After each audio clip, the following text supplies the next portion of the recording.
नमस्कार, मैं हरिंदर शर्मा और आप देख रहे हैं कुशीनगर अपडेट।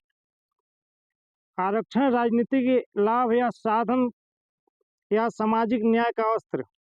भारत में आरक्षण एक ऐसा विषय है जो हमेशा से विवादित रहा है। इसकी शुरुआत समाज में सदियों से चली आ रही है, असमानता को समाप्त करने के उद्देश्य से हुई थी। लेकिन वर्तमान में यह एक राजनीतिक हथकंडे के रूप में उपयोग किया जा रहा है। भारतीय राजनीति में जाति एक प्रमुख कारण रही है। राजनीतिक दलों ने विभिन्न जातियों को अपने वोट बैंक में परिवर्तन करने के लिए आरक्षण का सहारा लिया है।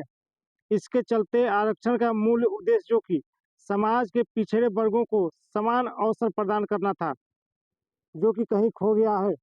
वर्तमान में क्रीमी लेयर का मुद्दा सामने आया है। सुप्रीम कोर्ट ने फैसले में साफ साफ कहा कि क्रीमी लेयर का प्रावधान SC ST के आरक्षण में भी लागू होना चाहिए। इस फैसले का मकसद उन लोगों को आरक्षण का लाभ देना है जो वास्तव में इसके हकदार हैं, न कि उन लोगों को जो पहले से ही संपन्न हैं। लेकिन कई राजनीतिक दल इस मुद्दे को अपने वोट बैंक को मजबूत करने के लिए इस्तेमाल कर रहे हैं। भारत बंद जैसे आंदोलन को देखकर यह स्पष्ट होता है कि राजनीतिक दल किस हद तक गिर सकते हैं। सुप्रीम कोर्ट का फैसला साक्ष्यों और तथ्यों पर आधारित होता है और उसे सड़कों पर विरोध प्रदर्शन करके नहीं बदला जा सकता। अगर इस तरह की परंपरा शुरू हो गई तो न्यायपालिका की स्वतंत्रता पर संकट आ सकता है, जो कि लोकतंत्र के लिए घातक है। क्रीमी लेयर का लाभ उन लोगों को मिलेगा जो वास्तव में दलित और वंचित हैं।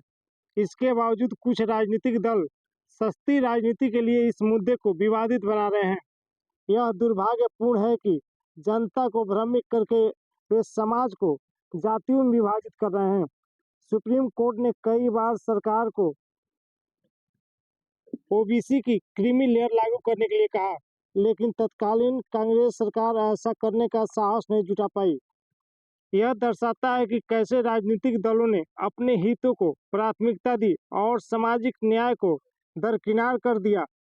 1993 में मजबूरन सुप्रीम कोर्ट को क्रीमी लेयर का प्रावधान करना पड़ा।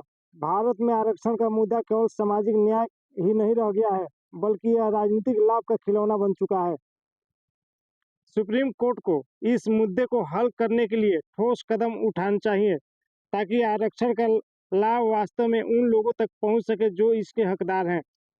आरक्षण को सामाजिक न्याय के हथियार के रूप में देखना चाहिए, न कि राजनीतिक लाभ के साधन के रूप में। अगर ऐसा नहीं हुआ तो आरक्षण की पूरी प्रक्रिया पर ही सवाल उठने लगेंगे और यह समाज को और भी विभाजित कर देगा। जय हिंद, जय भारत।